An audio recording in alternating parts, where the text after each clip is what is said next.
Today we're doing something different. We've been hearing a lot of commentary in Australia about EVs or electric vehicles. There has been a lot of mixed messaging about the range of an electric vehicle, its charge time and practical uses of electric vehicles today. So we decided to rent an EV for 5 days and give it a go. Let's get the real story. But we have a problem. In Australia, we lack EV charging points, but there's one country that has 10 times the amount of EV charging points when compared to Australia per 100 kilometres of road. So let's check it out. Welcome to New Zealand. We have arrived in Auckland this morning and picked up the EV camper van from Juicy Car Rentals. This is the Nissan EV 200. Juicy Car Rentals in New Zealand last year bought a few of these and have modified them to be camper vans. Let's go through the basics on how to get started. As usual, the brake is on the left, the accelerator is on the right. To get going, put your foot on the brake, hit the power button, wait for the EV to boot up.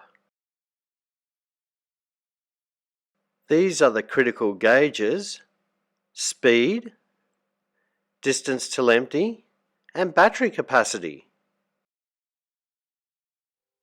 Select drive, and you're on your way. Now it's time to get going to our first charge point, then we're off to Hamilton.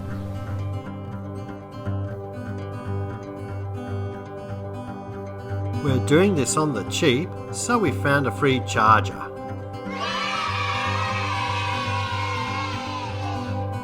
You pull the release for the charging door. The charging door will pop open.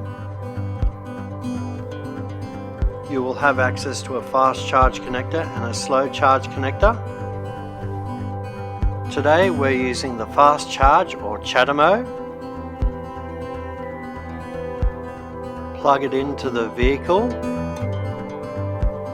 Press start to commence charging. These are our charging stats. We've gone from 85 to 97% in 30 minutes.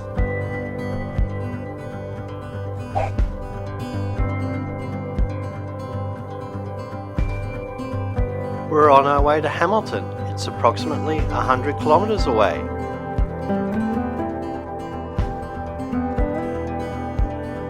Welcome to Huntley, population roughly 8,000 and 95 kilometres south of Auckland, situated on the Mikado River. It is also home to New Zealand's biggest gas and coal-fired power station. You can see in the distance there. Fun fact, New Zealand produces nearly 85% baseload power from renewable energy. This is hydro, geothermal, wind and biomass. So, nearly 85% of the electric vehicle's charge comes from renewable energy.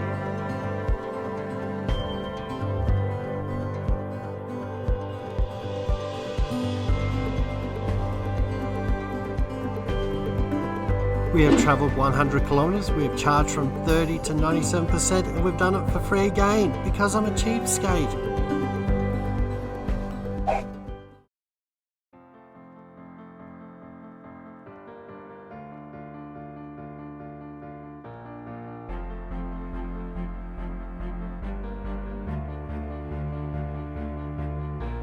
Day 2 starts well. The rain has gone and it's a sunny day and we have a full charge and we're off to Rotorua.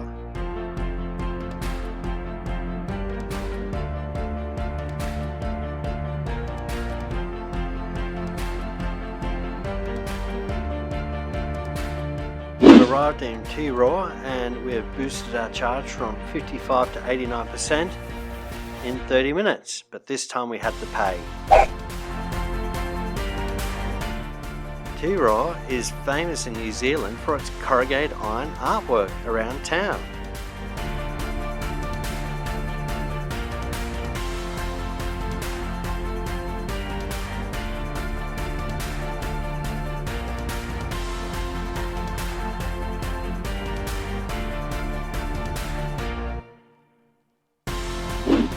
It's our next charge point. This is in a secret location, 42 to 57%. It's a slow charger, but at least it was for free. Fun fact, this vehicle is configured as a campervan with a toilet, sink, stove, fridge and tent on top.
It's time to go home. Can we travel all the way back to Auckland and do it for free?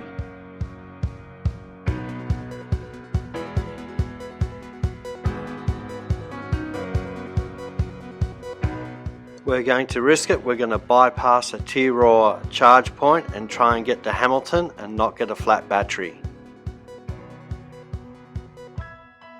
And yes, even Kaz had a drive.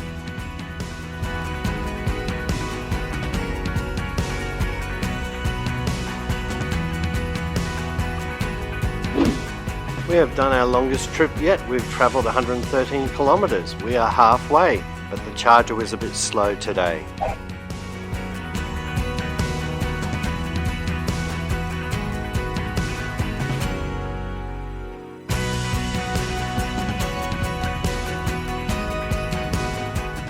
Range anxiety has got me. We're doing a final top up before we head off to Auckland, our final destination. This is the last free charge point.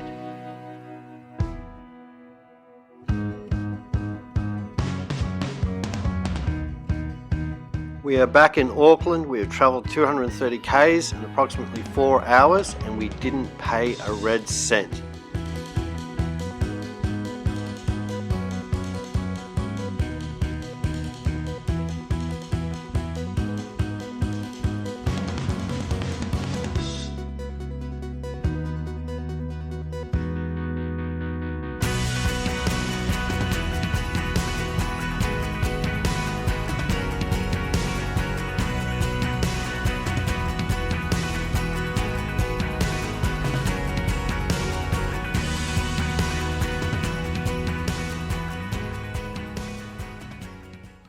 We are back in the lab. This is our first EV experience and we are not the experts. New Zealand was a great place to start as it already has all the infrastructure set up for EV charging. But one thing I'd like to recommend if you want to make commentary about EVs, and this may seem obvious, drive one for 5 days. Even better, drive one in a country that already has the infrastructure set up, and learn from that experience and make your opinions on that experience. Just don't Google shit and just pick things out of the air.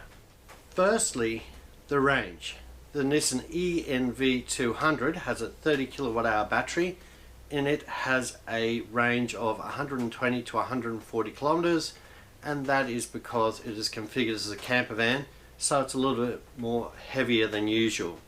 Basically, for every 10 kilowatt hours of battery capacity in your EV, you'll get between 50 and 60 kilometers of range. For example, if you had a 30 kilowatt hour Nissan Leaf, you'll get between 150 and 180 kilometers real world driving range, not what's specified in the actual brochure itself. Secondly, charging time. Let's get this myth sorted out now. Fast chargers such as CHAdeMO, you would expect to get from nearly empty to 80% in 30 minutes off a standard CHAdeMO 50 kilowatt fast charger. That could be in a supermarket car park or at a petrol station or something of that nature. Slow chargers such as the J1772, you would expect to get to that 80% mark in roughly 4 to 5 hours. Granny chargers, they're the portable chargers, would take roughly 15 hours when plugged into a power point and then plugged into your EV. Thirdly, practical uses. Now, you can drive your EV short distances around town, and you can even drive between cities. 100, 150 kilometers, that's not a problem. But the caveat is you must have fast charging infrastructure, and that's what we're severely lacking in Australia.